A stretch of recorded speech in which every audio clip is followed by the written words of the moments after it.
إن الحمد لله نحمده ونستعينه ونستغفره ونعوذ بالله من شرور أنفسنا وسيئات أعمالنا من يهده الله فلا مضل له ومن يضلل فلا هادي له وأشهد أن لا إله إلا الله وحده لا شريك له وأشهد أن محمدا عبده ورسوله يا أيها الذين آمنوا اتقوا الله حق تقاته ولا تموتن إلا وأنتم مسلمون يا أيها الناس اتقوا ربكم الذي خلقكم من نفس واحدة وخلق منها زوجها وبث منهما رجالا كثيرا ونساء واتقوا الله الذي تساءلون به والأرحام إن الله كان عليكم رقيبا يا أيها الذين آمنوا اتقوا الله وقولوا قولا سديدا يصلح لكم أعمالكم ويغفر لكم ذنوبكم ومن يطع الله ورسوله فقد فاز فوزا عظيما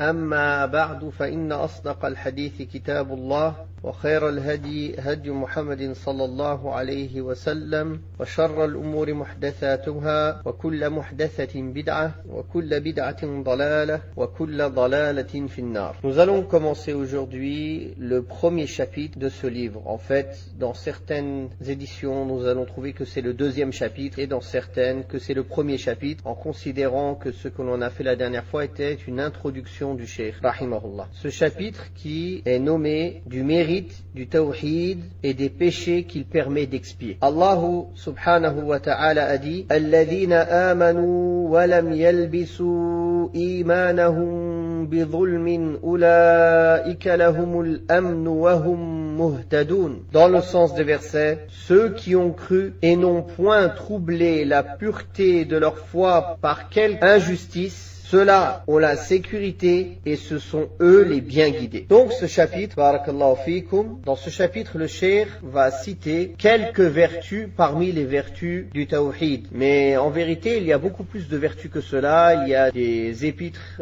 entiers qui ont été écrits par nos éminents savants dans lesquels ils ont réuni les vertus du tawhid. Mais ici le cheikh en cite quelques-unes. Il commence en premier lieu par ce verset qui est dans Surat Al-An'am, verset 82, le verset des, comme ils disent, la sourate des bestiaux. Et il montre en fait à travers ce verset et les hadiths qui sont cités que plus le serviteur redouble d'efforts dans la réalisation du tawhid et plus il est susceptible d'entrer au paradis quels que soient ses actes. Donc dans ce verset dans Surat Al-An'am, quand Allah tabaraka wa ta'ala dit dans le sens des versets ceux qui ont cru et n'ont point troublé la pureté de leur foi par quelque injustice, ceux-là ont la sécurité et ce sont eux les bien guidés. L'injustice qui est citée ici, c'est l'association, le polythéisme. Car, comme il est venu dans le hadith sahih, Abdullah ibn Mas'ud rapporte que le prophète sallallahu alayhi wa sallam a dit à propos de ce verset qui parut difficile à appliquer aux yeux des compagnons du prophète sallallahu alayhi wa sallam, au point où ils s'exclamèrent: ô prophète d'Allah, qui de nous n'a jamais commis d'injustice envers lui-même? Et le prophète sallallahu alayhi wa sallam de répondre: il ne s'agit pas de ce à quoi vous pensez. L'injustice ici désigne le polythéisme. N'avez-vous pas entendu la parole du serviteur pieux, c'est-à-dire Luqman alayhi salam, donc qui est dans le Coran, quand il dit l'association à Allah est vraiment une injustice énorme. Donc dans Surat Luqman, verset 13. Donc le sens du verset, barakallahu fikum, correspond au sujet du chapitre. C'est-à-dire que ceux qui ont cru et qui n'ont pas troublé la pureté de leur foi par du polythéisme, que ce soit du polythéisme majeur ou du polythéisme mineur, ceux-là auront la sécurité et ils seront bien guidés. Cheikh Ibn Baz, rahimahullah, a dit, plus la personne s'éloigne de l'injustice. L'injustice, elle est de plusieurs sortes. L'injustice envers Allah, qui est voulu ici dans ce verset, c'est-à-dire le fait de lui donner des associés alors que c'est lui qui nous a créés. Le shirk. Après, il y a l'injustice de la personne envers lui-même, c'est-à-dire quand il fait des péchés liés à sa propre personne, des manquements. L'injustice de la personne envers les créatures d'Allah, subhanahu wa ta'ala. Chacun à son niveau. Chacun à son niveau, en commençant par le prophète Mohammed sallallahu alayhi wa sallam. On a des devoirs envers lui. Puis, les prophètes en général, et les compagnons, et les savants, savants, et les parents, et les proches, etc. Tous les gens. Donc plus la personne s'éloigne de l'injustice, de tout type d'injustice, en commençant par la plus grande injustice qui est le polythéisme, majeur et mineur, et plus la personne trouvera la sécurité et sera bien guidée. Et par contre, plus la personne sera injuste envers Allah, en lui donnant des associés, que ce soit par le polythéisme majeur ou mineur, ou bien injuste envers lui-même, ou injuste envers les créatures d'Allah, tabaraka wa ta'ala, et plus il sera égaré et il sera dans la peur. Cette sécurité, c'est une sécurité en ce bas monde, la personne se sent en sécurité, son cœur est tranquillisé, une sécurité au moment de sa mort, quand les anges vont venir les voir et leur dire de ne pas avoir peur et de ne pas s'attrister, une sécurité dans sa tombe, une sécurité le jour du jugement dernier et la sécurité en entrant au paradis en étant préservé de l'enfer. Ceci, plus la foi est complète, plus le tawhid est complet. Tawhid complet, c'est celui qui permet de s'éloigner des péchés grands et petits. Et même quand la personne fait une erreur, il s'en repent rapidement. Cheikh l'Islam Muhammad ibn Abdul Wahhab, rahimahullah, a cité le hadith de Ubadah ibn Samit,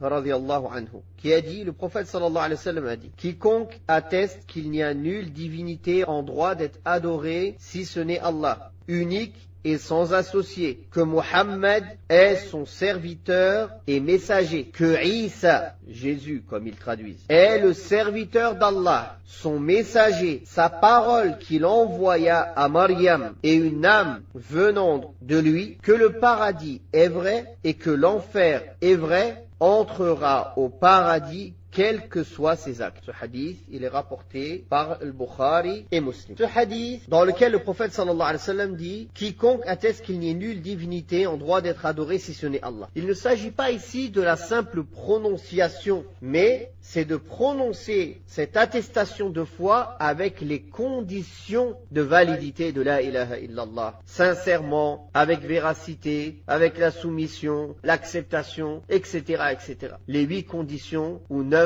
que les savants citent. D'ailleurs, je vous enjoins à écouter pour cela une conférence que j'avais donnée sur les conditions de la ilaha illallah et les annulatifs de l'islam, qui n'est pas très longue, et ces points-là, ils sont résumés. Donc, il ne s'agit pas seulement de la prononcer, mais de la prononcer avec certitude, de la prononcer avec sincérité, de la prononcer avec véracité, de la prononcer avec l'acceptation, de renier tout ce qui la contredit, etc. De mettre en pratique les conditions de la ilaha illallah, intérieurement et extérieurement. Et non pas juste prononcer comme ça avec la langue, car prononcer la ilaha illallah avec la langue, sans la certitude du cœur, sans la soumission, sans l'obéissance, sans la sincérité, sans la véracité, sans rejeter toutes les divinités qui sont adorées en dehors d'Allah tabaraka wa ta'ala, ce n'est pas la ilaha illallah. Cela ne lui sera d'aucune utilité, car les hypocrites, ils disent la ilaha illallah, mais ils ne sont pas véridiques dans leur attestation. De même, Pharaon, il a reconnu qu'il n'y a nulle divinité à part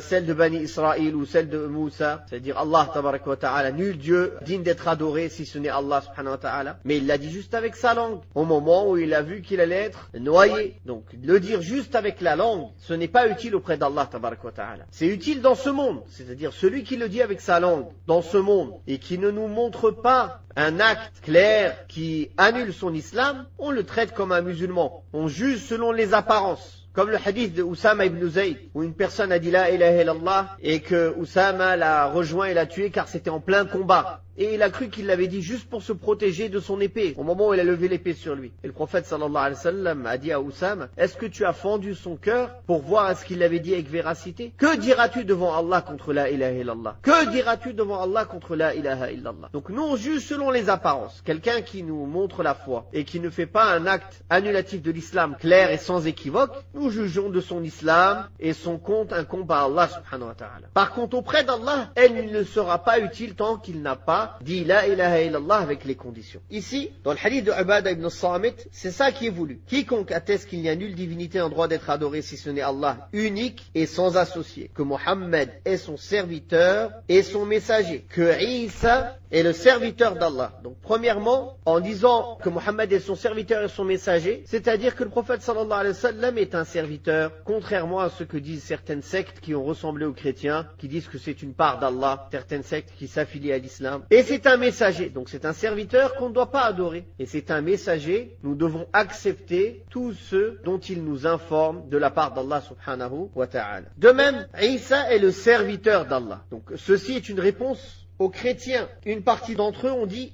il est Allah lui-même. D'autres ont dit c'est le fils d'Allah. D'autres ont dit il est le troisième de trois, la Trinité. Donc Allah tabaraka wa ta'ala a répondu à cela dans le Coran. Et ici dans le hadith aussi, le prophète sallallahu alayhi wa sallam a dit que Isa est le serviteur d'Allah. Et Allah ta'ala dans le Coran al-Karim a dit certes, l'exemple de Isa auprès d'Allah est comme l'exemple de Adam. Il l'a créé de terre, puis il lui a dit sois, et il a été. Ça, c'est une réponse aux chrétiens. Et c'est une réponse aux juifs aussi, qui eux ont insulté Isa alayhi salam et ont dit qu'il est né d'une mère dévergondée. A'udhu billah. Donc, Allah tabaraka wa ta'ala a répondu aux deux extrêmes, à ceux qui l'ont pris en divinité en dehors d'Allah et à ceux qui l'ont insulté et qui ne l'ont pas respecté. Donc le prophète sallallahu alayhi wa sallam a dit et que Isa est le serviteur d'Allah, son messager. En disant son messager, il a répondu aux juifs qui l'ont insulté. Sa parole qu'il envoya à Maryam. Sa parole,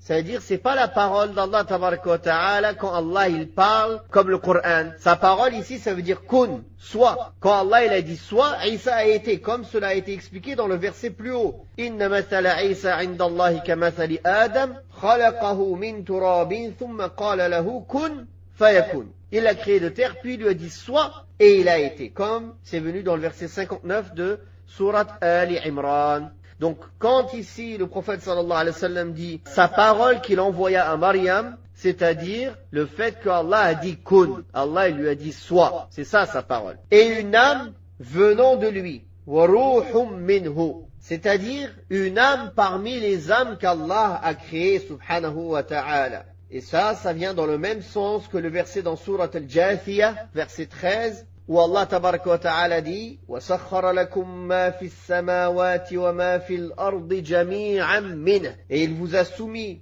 tout ce qu'il y a dans les cieux et dans la terre venant de lui, c'est-à-dire une grâce venant de lui, subhanahu wa ta'ala. Donc ici c'est dans le même sens, c'est-à-dire une création, une âme qu'Allah a créée parmi les âmes qu'il a créées venant de lui, subhanahu wa ta'ala, de sa création.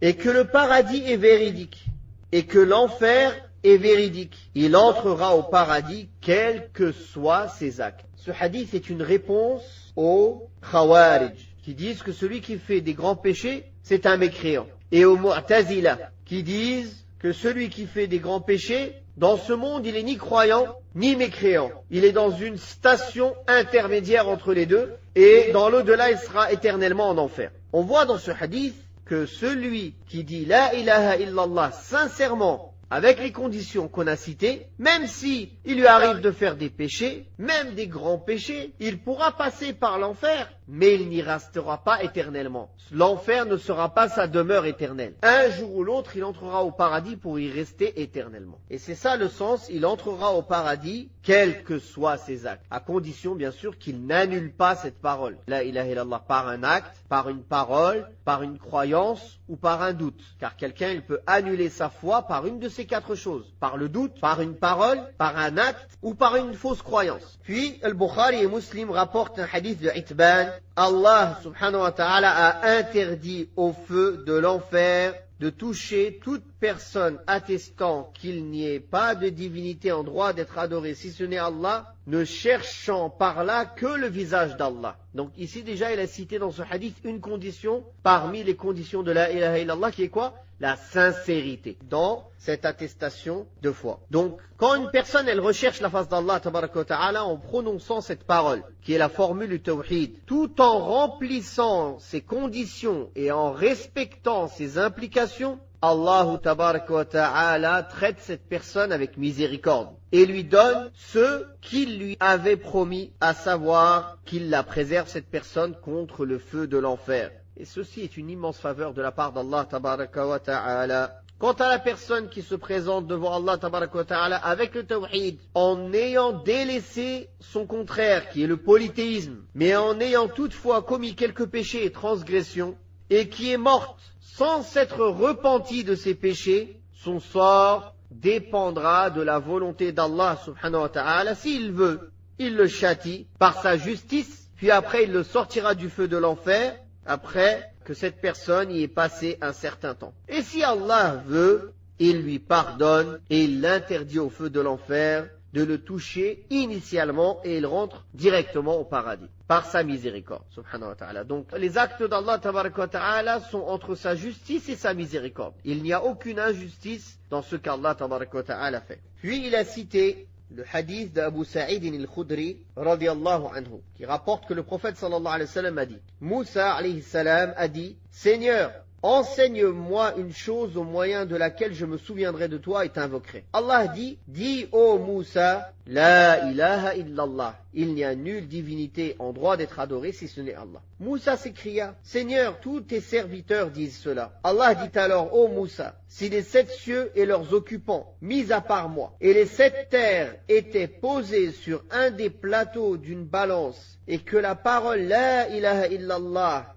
était posée sur l'autre plateau, la balance pencherait du côté où est posée cette parole. Ce hadith, il est rapporté par Ibn Hibban et le Hakim qui l'a authentifié. Et Al-Dhahabi, il a été d'accord avec le Hakim sur son authentification, ainsi que Ibn Hajar. Mais plusieurs savants du hadith ont dit que ce hadith n'était pas authentique. Quoi qu'il en soit, il y a une version où c'est Nuh alayhi salatu wassalam qui dit à son fils des paroles similaires, et ce hadith il est rapporté par l'imam Ahmad et il est authentique lui. Des paroles similaires, c'est-à-dire du fait que la ilaha illallah c'est beaucoup plus lourd que les cieux et la terre. Le hadith d'Abu Sa'id al-Khudri, c'est un argument en faveur du fait que si l'on se présente avec des péchés qui ont atteint le poids des cieux et de ses occupants, en plus du poids de la terre, alors la parole la ilaha illallah, elle aurait plus de poids et elle serait encore plus lourde que cela. Et ça, c'est le même principe qu'on trouve dans le hadith de l'Bitaqa. Le hadith de l'Bitaqa, c'est un hadith authentique rapporté par Ahmad et Tirmidhi ibn Majah et le Hakim dans le Mustadrak, le hadith de la carte, cette carte sur laquelle il y a écrit la ilaha illallah. Mais cette grande faveur, elle est, comme on a dit, à celui qui concrétise le tawhid et qui dit cette parole de tawhid avec sincérité et véracité et certitude et soumission, et qu'elle pratique ce qu'elle implique, etc. L'imam Muhammad ibn Abdul Wahhab a rapporté que Tirmidhi a dit dans un hadith qui est considéré acceptable d'après Anas, j'ai entendu le prophète sallallahu alayhi wa sallam dire, Allah le Très-Haut a dit, ô fils d'Adam, si tu viens à moi avec des péchés pesant presque autant que la terre, et que tu me rencontres sans rien m'associer, je viendrai à toi avec autant de pardon. Donc ce hadith, c'est un hadith qudsi. Quand on dit Allah le Très-Haut a dit, dans un hadith où le prophète sallallahu alayhi wa sallam dit Allah le Très-Haut a dit. Les paroles et le sens viennent d'Allah tabaraka wa ta'ala, mais il est différent du Coran dans certains points, comme le fait qu'on ne le récite pas dans la salat, que dans le hadith al-Qudsi, tout n'est pas rapporté d'un très grand groupe vers un très grand groupe. Dans les hadiths Qudsi, il faut vérifier, certains sont da'if, sont faibles, d'autres sont sahih, à la différence du Coran qui est rapporté d'un très grand groupe à un très grand groupe à un très grand groupe, sur lequel donc on a une certitude totale. Puis, le cheikh cite les points à retenir de ce chapitre. Il dit, premier point, l'immensité de la miséricorde d'Allah tabaraka wa ta'ala. Deuxième point, le tawhid a une grande récompense auprès d'Allah. Troisième point, en plus de cela, le tawhid efface les péchés. Quatrième point, l'explication du verset de Surat Al-An'am, les bestiaux. Cinquième point, méditer sur les 5 composantes de l'attestation dans le hadith de Ubada. C'est le hadith qu'on a vu, le premier hadith de Ubada ibn Samit. Sixième point, si tu joins ce hadith à celui de Itban et au suivant, le sens de la parole la ilaha illallah t'apparaîtra clairement, de même qu'apparaîtra l'erreur de ceux qui ont été trompés et dupés. Donc il veut parler ici des murji'a, ceux qui disent tu dis juste la ilaha illallah avec la langue, c'est bon, tu es croyant. Ça c'est roulat al-murji'a. Ou bien ceux qui disent qu'il suffit d'avoir la croyance dans le cœur.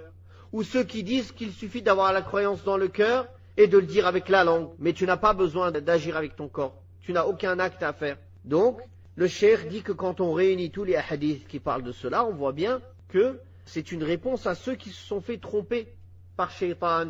Donc, les Murji'a et le Jahmiya, ils sont à l'opposé des Khawarij. Les Khawarij qui disent que celui qui fait des grands péchés, il va éternellement en enfer. Eux, les Murji'a, ils disent non, il suffit de reconnaître. Celui qui reconnaît Allah, c'est bon, c'est un croyant. Complet, il a la foi complète. Pour eux, la foi de Jibril et la foi de Pharaon, c'est la même. Il n'y a pas de différence. C'est-à-dire, ils considèrent que Pharaon, il a la foi.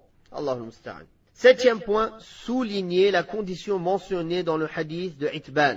Donc, la condition, c'est quoi? Ne cherchant par cela que le visage d'Allah. Huitième point, les prophètes ont besoin qu'Allah leur rappelle le mérite de la parole La ilaha illallah. Donc, si les prophètes, on leur rappelle le mérite de cette parole, qu'allons-nous dire de nous? On a besoin toujours de se rappeler le mérite du tawhid et de la parole de tawhid. Neuvième point, souligner le fait que cette parole pèse plus lourd que toutes les créatures, bien que beaucoup parmi ceux qui la prononcent verront leur plateau de bonnes actions plus légère que l'autre. C'est-à-dire qu'ils ont fait beaucoup de mauvaises actions et que leur parole La ilaha illallah, elle était manquante. C'est-à-dire même si elle leur suffit pour pas rester en enfer éternellement, mais elle ne leur suffira pas pour peser plus lourd. C'est-à-dire qu'il y a un manquement dans cette parole. Dixième point, il est stipulé dans le texte que les terres sont au nombre de 7 comme les cieux. Onzième point, les cieux ont des occupants, comme il est venu dans le hadith. Douzième point, l'affirmation des attributs divins, contrairement aux Ash'arites. Ici, quand il dit l'affirmation des attributs divins, il vise le hadith de Itban. Le visage d'Allah donc, le fait d'affirmer qu'Allah tabaraka wa ta'ala a un visage, contrairement à ce que disent Al-Jahmiya, Al-Mu'tazila, Al-Kullabiya, Al-Asha'ira, Al-Maturidiyya. 13e point, si donc tu prends connaissance du hadith d'Anas, tu te rendras compte que les propos du prophète sallallahu alayhi wa sallam dans le hadith de Itban, à savoir Allah a interdit au feu de l'enfer de toucher toute personne attestant qu'il n'y ait nulle divinité en droit d'être adoré si ce n'est Allah, cherchant par cela le visage d'Allah. Donc il dit, ce hadith désigne le délaissement du polythéisme et non la simple prononciation de cette parole avec la langue. 14e point, méditer que Isa et Mohammed soient mentionnés ensemble comme étant des serviteurs et des messagers d'Allah. 15e point, connaître l'état particulier de Isa comme étant la parole d'Allah. C'est-à-dire le fait qu'Allah lui a dit soit et il a été. Kalimatuhu alqaha ila Maryam. 16e point, savoir qu'il est une âme venant d'Allah, c'est-à-dire une âme qu'Allah a créée, venant de lui, comme il est venu dans le hadith. 17e point, connaître le mérite de croire au paradis et à l'enfer.